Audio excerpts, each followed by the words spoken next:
Hello everyone, welcome back to our YouTube channel NRJ Online Classes. How are you all? I wish you all are fine.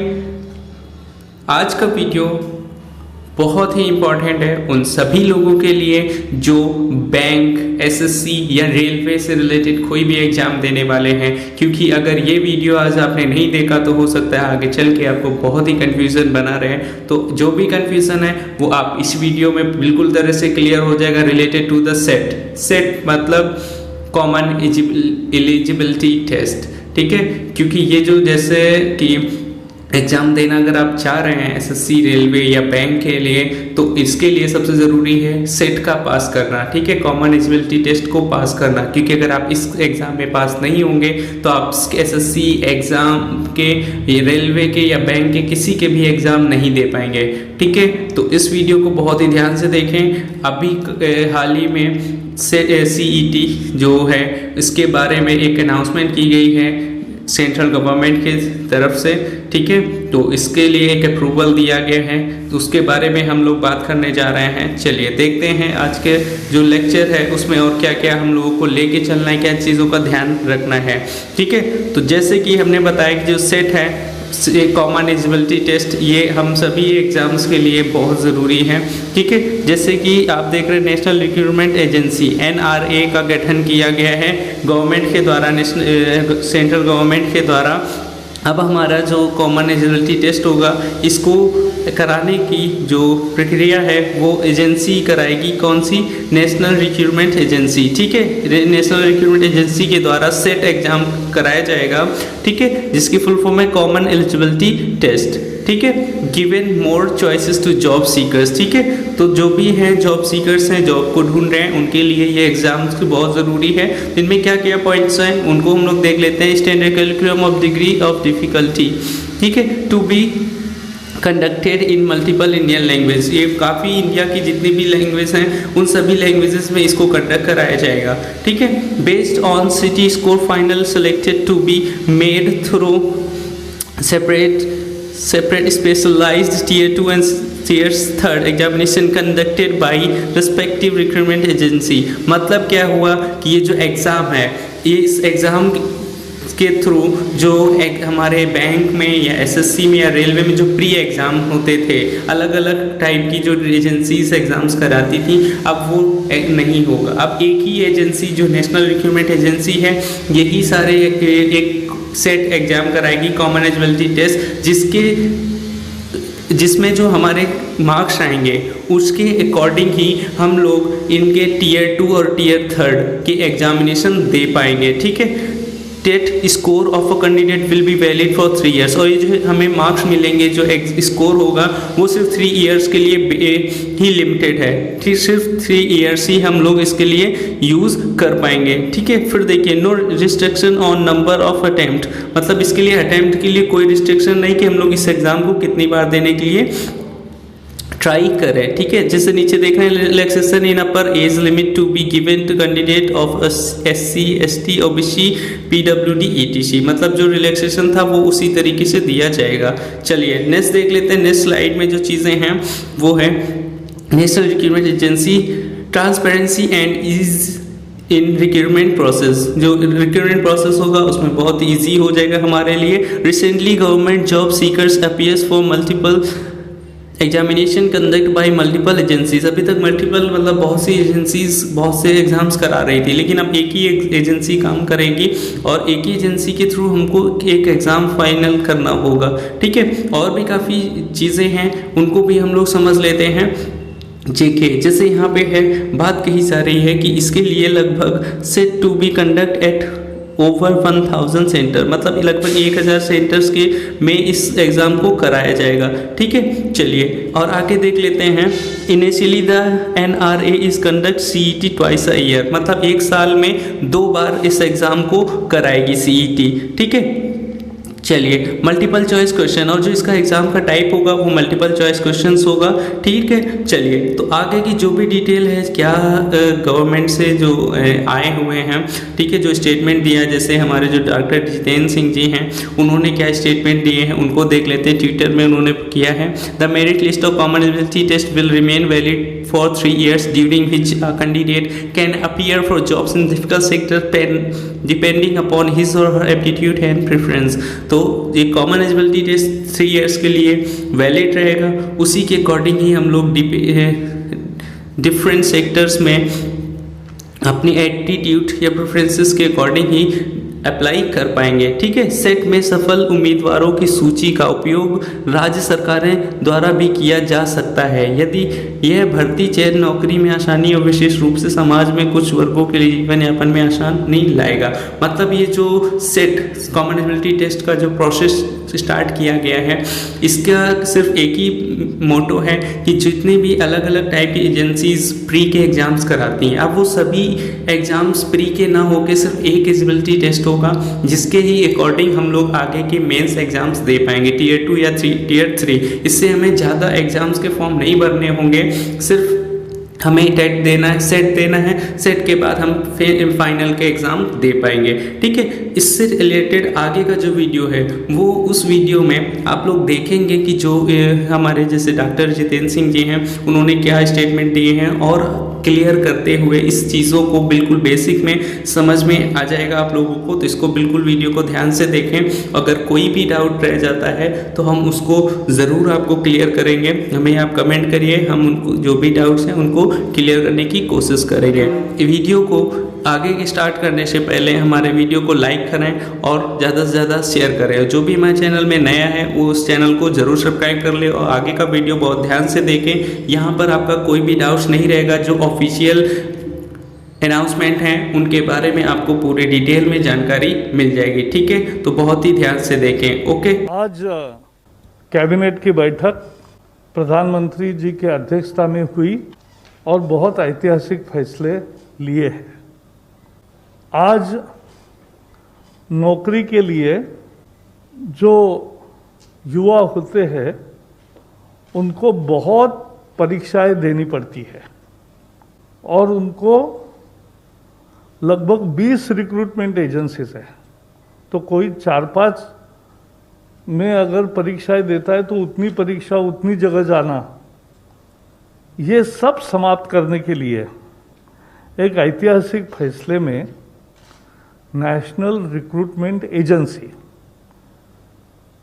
राष्ट्रीय भर्ती संस्था, ये परीक्षा लेने वाली कॉमन एलिजिबिलिटी टेस्ट ये लेगी और इसका करोड़ों छात्रों को लाभ मिलेगा। छात्रों को यानी युवाओं को लाभ मिलेगा जो नौकरी के लिए आवेदन करते हैं।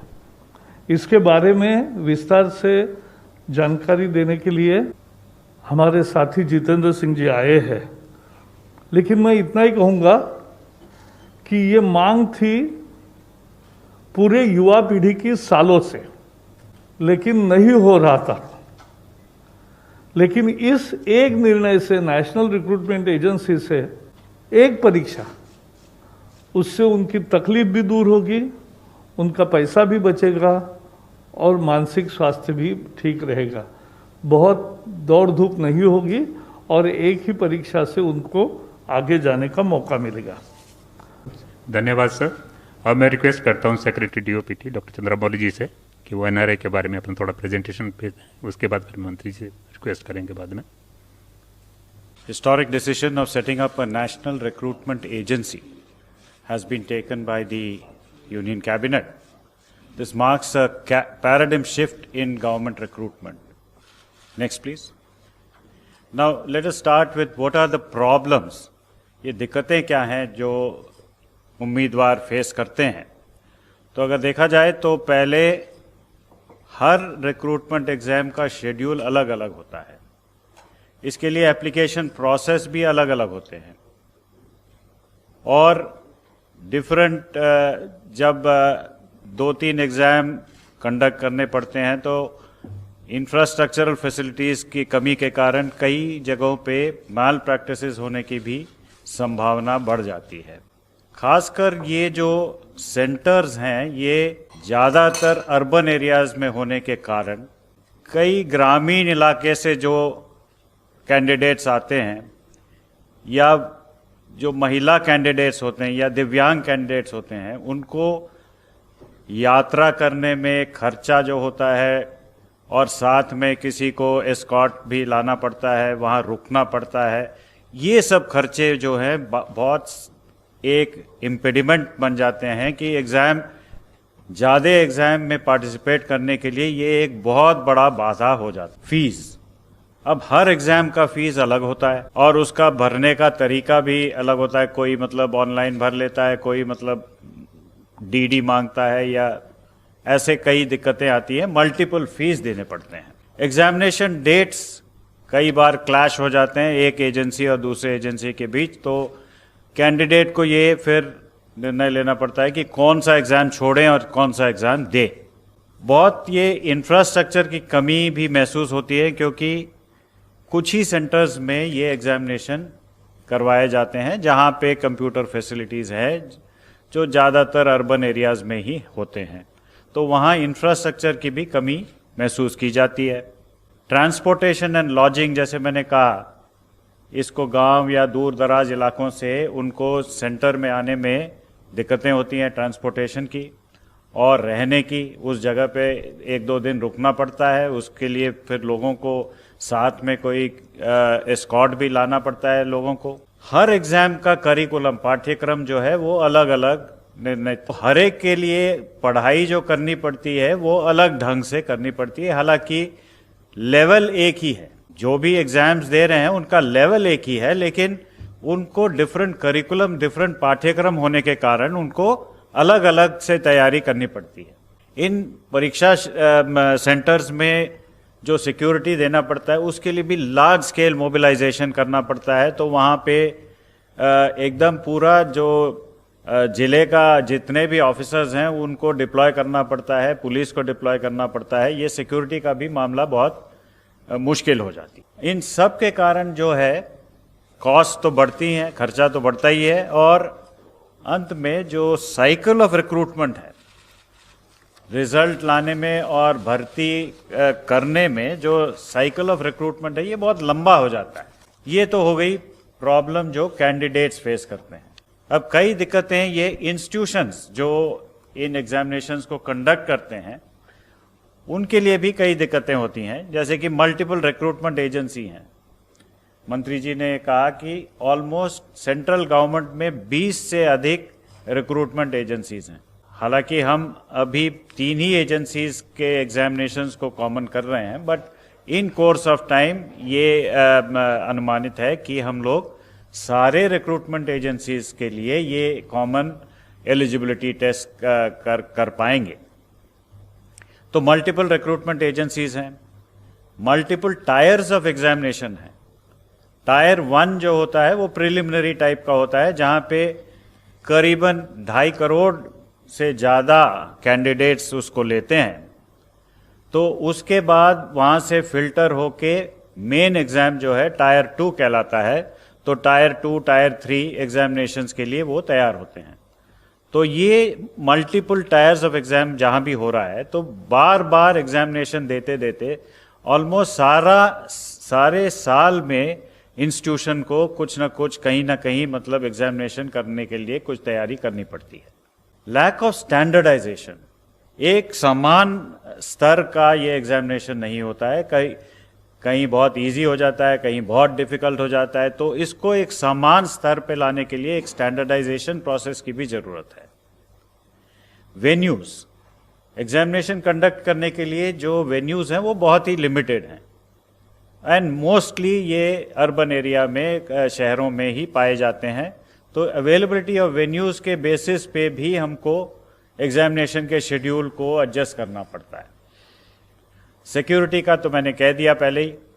सुपरविजन और इन्विजिलेशन के लिए जो स्टाफ डिप्लॉय करने पड़ते हैं वो भी लिमिटेड है, लेकिन मल्टीपल एग्जामिनेशंस, मल्टीपल ऑर्गेनाइजेशन जब करती है, उन्हीं लोगों को इन्विजिलेशन के लिए लगाया जाता है। तो almost through out the year उनको भी इस काम पे लगाना पड़ता है। प्रोसेसिंग ऑफ एप्लीकेशन अलग अलग होती हैं, तो उस पे भी दिक्कतें आती हैं, खर्चा बढ़ता है, एफर्ट बढ़ती है, और रिजल्ट फाइनलाइजेशन में काफ़ी देर लगता है और long cycle of recruitment institutions के लिए भी एक प्रॉब्लम बन जाता है। Just to give you an idea कि कितने लोग लेते हैं, 1 लाख करीबन 1,25,000 वैकेंसीज हर साल सेंट्रल गवर्नमेंट में group B and group C में अराइज करते हैं, जिसमें 2.5 से 3 करोड़ लोग इसको लेते हैं। ये बस 3 ऑर्गेनाइजेशंस की बात कर रहा हूँ। रेलवे में रेलवे रिक्रूटमेंट बोर्ड है, बैंक्स के लिए IBPS है और बाकी सरकारी कामों के लिए SSC है। इन तीनों ऑर्गेनाइजेशंस में अगर आंकड़े लिए जाए तो ऑलमोस्ट 2.5 से 3 करोड़ लोग बारी बारी से हर एग्जाम को देते जाते हैं। मतलब पहले मैंने RRB दे दिया, उसके बाद SSC भी दे दिया, उसके बाद IBPS भी दे दिया। मैं सारे पूरे साल में मैं एग्जामिनेशन ही देता रहता हूँ जब तक मेरे को काम मिल नहीं जाता है। तो अब एटलीस्ट एक लेवल इसमें कम हो जाएगा। Next please. जो कॉमन एलिजिबिलिटी टेस्ट, एक ही टेस्ट इन तीनों ऑर्गेनाइजेशंस, एंड जो भी ऑर्गेनाइजेशन ये स्कोर लेके उसमें भर्ती करना चाहती है तो वो इस कॉमन एलिजिबिलिटी एग्जाम के बेसिस पे जो स्कोर्स मिलेंगे उनको लेके अगले लेवल एग्जामिनेशन के लिए वो एक्सेप्ट करेंगे। तो ये नेशनल रिक्रूटमेंट एजेंसी एक सोसाइटी होगी, autonomous society under societies act. तो इसमें तीनों एजेंसीज के रिप्रेजेंटेटिव्स होंगे, जैसे मैंने कहा SSC के, RRB के और IBPS के, तीनों के रिप्रेजेंटेटिव्स होंगे इस सोसाइटी को फॉर्म करने में, गवर्निंग बॉडीज में। ये कंडक्ट करेगा टायर 1 एग्जामिनेशन, जिसमें सबसे अधिक लोग पार्टिसिपेट करते हैं, वो 2.5 करोड़ जो मैंने कहा, वो फर्स्ट लेवल एग्जामिनेशन है, टायर 1 एग्जामिनेशन है, उसको कंडक्ट करेगी।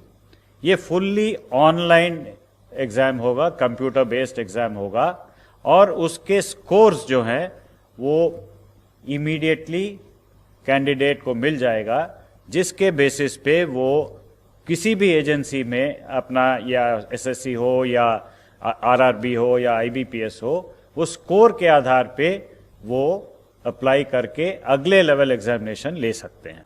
अब 3 ही एजेंसीज को पहले लिया है हमने, लेकिन in due course of time जैसे जैसे ये स्टेबलाइज होता जाएगा तो सारे रिक्रूटमेंट एजेंसीज में इस स्कोर को एक्सेप्टेंस देने की, इसको एक्सपैंड करने की भी हम सोच रहे हैं। तो इसमें फ़ायदा ये होगा कि स्टैंडर्ड करिकुलम होगा, एक ही करिकुलम होगा, एक पाठ्यक्रम के अनुसार एग्ज़ाम दिया जा सकता है। हर जिले में, ये बहुत ही महत्वपूर्ण पॉइंट है कि हर जिले में एग्जामिनेशन सेंटर्स एटलीस्ट एक, और जहां कैंडिडेट्स ज़्यादा हैं तो मोर देन एक, सेवरल सेंटर्स खोले जाएंगे, सो दैट ये जो अर्बन बायस है, जो दूर दराज इलाके में जो सेंटर्स नहीं हैं, अब हर जिले में ये सेंटर खोले जाएंगे। तो this will be a big bone for women, for the poor and the rural candidates. There will be a standard degree of difficulty. So nobody can say that exam was easy, this exam was difficult. There will be standard degree of difficulty. And another important thing is ये multiple languages में होंगे. The initial attempt is to make it in at least 12 languages, 12 Indian languages, so that people from different parts of the country, they can take part in the examination and increase the representation in the central government jobs. Next, please. The common eligibility test, as I mentioned, was a first level test to shortlist the candidates. The scores will be valid for 3 years. Means same scores you can use for 3 years, and you also have an opportunity to improve your score by giving the examination again. And the best score in all your attempts will be taken for the purposes of the recruitment. Next, please. So in short, when I give you the picture, it is a common registration portal, जहाँ पे एक ही registration portal पे candidate को register करना होगा. Question bank with same degree of difficulty, एक question bank होगा जिसमें से central server बहुत secure manner में रखा जाएगा.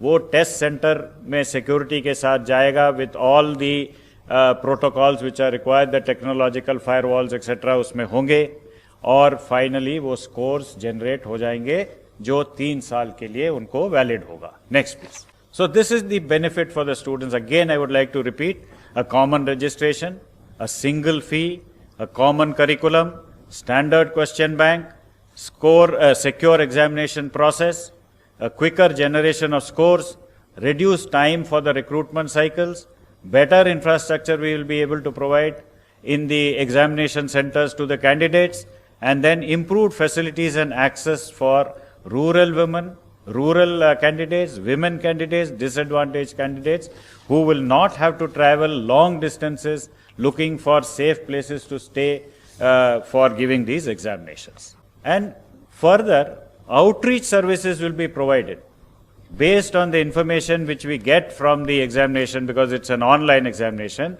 Aspirational districts, areas which are not throwing up many candidates, we would reach out to them, provide facilities to them, वहाँ पे ये फैसिलिटेट करेंगे कि एग्जामिनेशन लिखा जाए तो प्रमोट करेंगे वहाँ पे, और एक 24/7 हेल्पलाइन भी वहाँ होगा जिसमें कैंडिडेट्स को सुविधा होगी कि कोई भी उनको दिक्कत हो तो उसको समाधान कर सके. And the cost for this is about 1,517.57 crores for 3 years.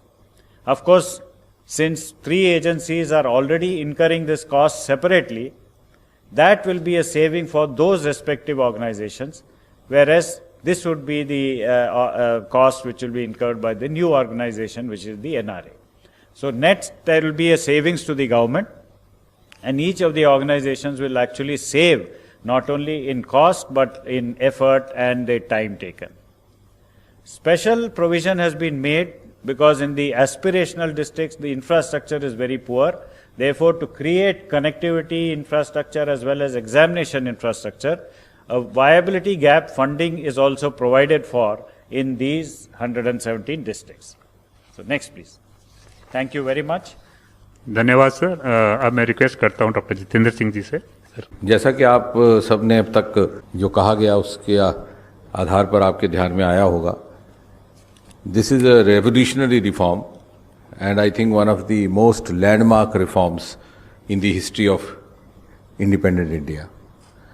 And it has been possible with the direct and the personal interest and intervention of Prime Minister Modi. आपने विस्तार में ये प्रेजेंटेशन देखी, तो संक्षेप में यदि आप मुझसे पूछें तो मैं ये कहूँगा कि this is reform which will bring in ease of recruitment, ease of selection, ease of job placement, and thereby ease of living, particularly for certain sections of society which are at a disadvantage on one account or the other. उदाहरण के तौर पर economically not so privileged strata और lower economic strata. जैसा कि बताया गया कि सारा साल जब सिलेक्शन के इम्तहान होते रहें और सेंटर अलग अलग रहें, तो इस इंट्रोजीनस देश में ये संभव नहीं रहता कि हर उम्मीदवार हर जगह अपने आप को उपस्थित कर पाए. एक इम्तहान नागपुर में, एक जबलपुर में, कलकत्ता में, तो वो बेचारा फिर चॉइस बनाता है कि वहाँ जाएं, वहाँ नहीं जाएं, और उसके माता पिता भी उसी तरह से they have to make a compromise. दूसरा वर्ग होता है जो दूर दराज के क्षेत्रों में रहते हैं, पूर्वोत्तर में, जो पहाड़ी राज्यों में, for the reasons of travel, for reasons of accessibility and sometimes also the reasons of clash of dates, वो भी अपने आप को वंचित कर देता है, which is in fact also in a way depriving him of his right to try his luck. और तीसरा वर्ग जो हमारी महिला कैंडिडेट्स हैं, this has been our personal observation that many of the girl candidates, they forsake a selection test or a selection process simply because they have to travel to a different city where there's might be having some constraints of arrangement to stay, or they may not have a family member who can reliably escort them. तो parents ही कहते हैं कि बेटे रहने दो.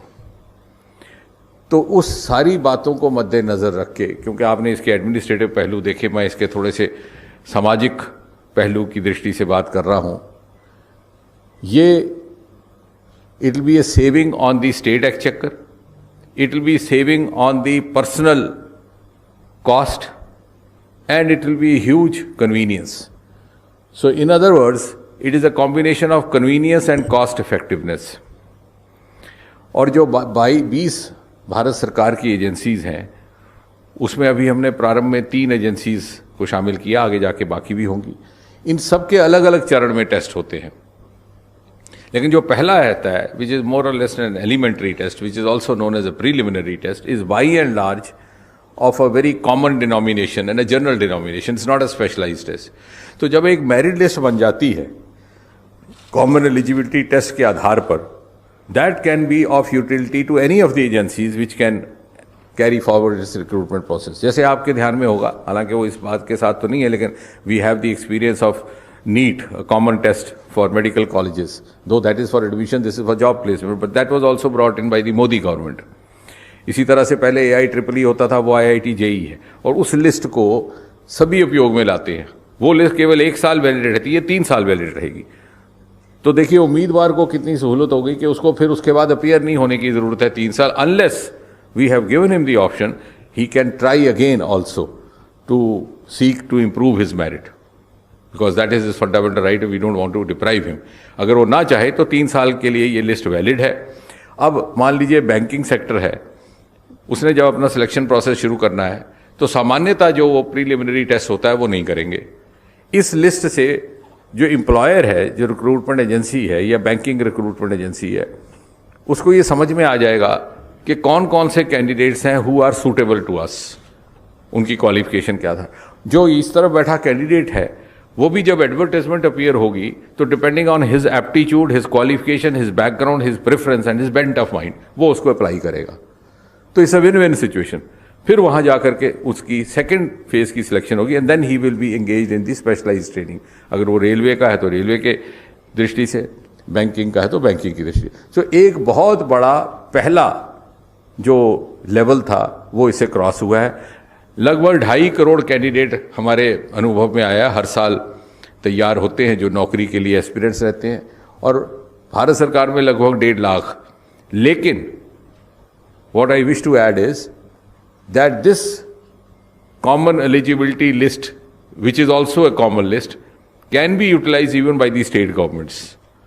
और हम राज्य की सरकारों को भी सुझाव देंगे और उनके जब समझ में आएगा तो निश्चय ही वो भी समझेंगे कि उसमें इनका लाभ है, क्योंकि राज्य सरकार के लिए भी उनका स्टेट एक्सचेकर में बचत होगी। So in fact this is in keeping with the cooperative federalism. We are in fact facilitating even the selection processes undertaken by the individual state governments. उनका स्टेट एक्सचेकर बचेगा, उनकी व्यवस्था बचेगी, एक चरण उनका क्रॉस हो गया। और इसी तरह आगे चल करके मेरी कल्पना ये है कि प्राइवेट सेक्टर भी इसको उपयोग में ला सकता है, जैसे कि अब हमने देखा एडमिशन्स के सिलसिले में हमारी दूसरी लिस्ट को लाया जाता है। इसमें 1 साल के अंदर 2 होंगे इस प्रकार के टेस्ट, जो बात छूट गई थी वो आपके ध्यान में रहे। और जैसा कि बताया गया है आपको कि 1000 centre to begin with and at least 1 center necessarily in each district, so that in other words you can put it that no candidate will have to travel outside his district, which is a huge relief for those who come from background like many of us who had never seen a train. Actually I had never seen a train before I went to a professional college. तो आप अनुमान लगाइए कि कैसा मुश्किल होगा उन बच्चों के लिए। तो सिर्फ अपने जिला हेडक्वार्टर और जहाँ जहाँ जनसंख्या अधिक होगी तो जिला में 1 से अधिक भी ये इस प्रकार के हो सकते हैं। और इसके अलावा एज रिलैक्सेशन में और जो बाकी सुविधाएं हैं उसमें कोई अंतर नहीं है। The age bar he can try as many times as he wants till his age permits.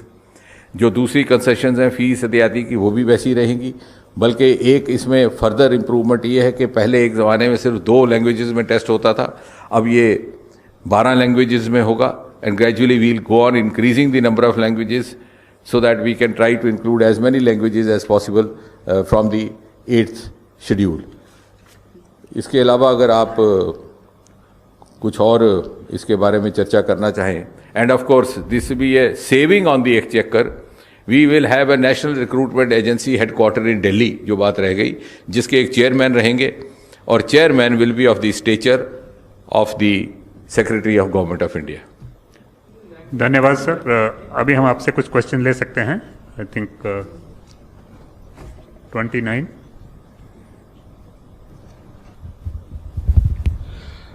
Sir मेरा सवाल जितेंद्र सर से है। सर एक बात बताएं कि इसमें उम्र को लेके आपने कहा कि एज बार वो किस तरीके से होगा। मान लीजिए रेलवे में उम्र की कोई सीमा है, बैंक में कुछ सीमा है, एसएससी की कुछ सीमा है, तो क्या इसमें कोई कॉमन उम्र की सीमा होगी या फिर ऐसा? नहीं, देखिए, प्रीलिमिनरी टेस्ट में जिस प्रकार की सीमाएं पहले से निर्धारित है वही रहेंगी यहाँ पर भी, और बाई एंड लार्ज अलग सीमाएं नहीं है। मतलब कॉमन जो सर्विस रूल्स में जो एज लिमिट है वो उसी तरह से रहेगी। भले अब जैसे शेड्यूल कास्ट कैटेगरी के लिए थोड़ी सी एज लिमिट अलग है, कुछ दिव्यांगों के लिए अलग है, तो that rules remains as it is, that has not been touched. This is only to bring in ease of selection by overcoming one stage, first stage, और बाकी किसी चीज को नहीं छेड़ा गया। 52. मेरा सवाल जितेंद्र सर से है। सर जिस तरह से एनटीए बना था आज से 2-3 साल पहले, तब जो है स्टूडेंट्स को टेक्नोलॉजी से अप्राइज करने के लिए उन्हें मॉक टेस्ट भी देने की इजाज़त दी गई थी, और ताकि वो कंप्यूटर वगैरह से फेमिलियर हो जाए। जो नेशनल रिक्रूट ये एजेंसी बन रही है, क्या जो पेपर 2 साल में होने, मतलब साल में 2 बार होने वाले हैं, क्या जो कैंडिडेट्स बैठ रहे हैं उन्हें मौका मिलेगा कि वो मॉक टेस्ट पहले दें, ताकि जो है वो अप्राइज हो सके टेक्नोलॉजी से किस तरह, क्योंकि दूर दराज से लोग आएंगे, ग्रामीण क्षेत्रों से लोग आएंगे, कई लोग जानते भी नहीं है कि ऑनलाइन में कैसे दिया जाएगा, कैसा फॉर्मेट होगा, क्या ऐसे मौके दिए जाएंगे? बल्कि उनको ये फ़ायदा रहेगा। एक तो जैसे आपने कहा, आपकी बात से ही जुड़ती बात है कि यकीनन जी नेशनल रिक्रूटमेंट एजेंसी अथॉरिटीज़ ये भी सुनिश्चित करेंगी वहाँ प्रशिक्षण भी किया जाए, अवेयरनेस भी होगी, वो शायद प्रेजेंटेशन में आया भी बीच में। और साथ ही साथ जो लोग दूर दराज, जैसे आपने कहा, who had no access at all, वो ऐसे लोग हैं जो पहुंच ही नहीं पाते थे सेंटर तक, वो कम से कम अब इस स्थिति में होंगे, सेंटर पे पहुंचेंगे और वहां उनका प्रशिक्षण होगा। So this is a huge breakthrough for them. My question is towards Javadekar sir. So you mentioned about the MSMEs and the TREADS platform wherein more NBFCs will be able to participate. Could you please explain to us that, what are those provisions and what is the amendment that government has today cleared in terms of the Factor Regulation Act, sir? As far as MSME's concession of factoring is concerned, as it will have to be in the form of bill before Parliament, so I will not explain at this stage more, but I have given you an idea of what we are doing. After the bill is introduced, you will get it. 260. केवल clarification के लिए शायद बताया गया है कि ये जो नेशनल रिक्रूटमेंट एजेंसी एग्जाम लेगी 2.5 करोड़ या 300 बच्चों का, ये केवल प्रीलिमिनरी एग्जाम होगा या टायर 2 बाद में जो रिटेन होता है उसके लिए क्या अलग अलग तीनों एजेंसी अपनी लेगी एग्जाम, या यही बाद में भी करेगी? नहीं, आपने जैसा कहा ये प्रीलिमिनरी होगा, क्योंकि बाद में स्वाभाविक है कि उसका स्वरूप बदल जाता है। The tenor and tone of the exam will change, क्योंकि पहला बाई एंड लार्ज करिकुलम भी एक ही जैसा होता है, वो बेसिकली एलिमेंट्री है।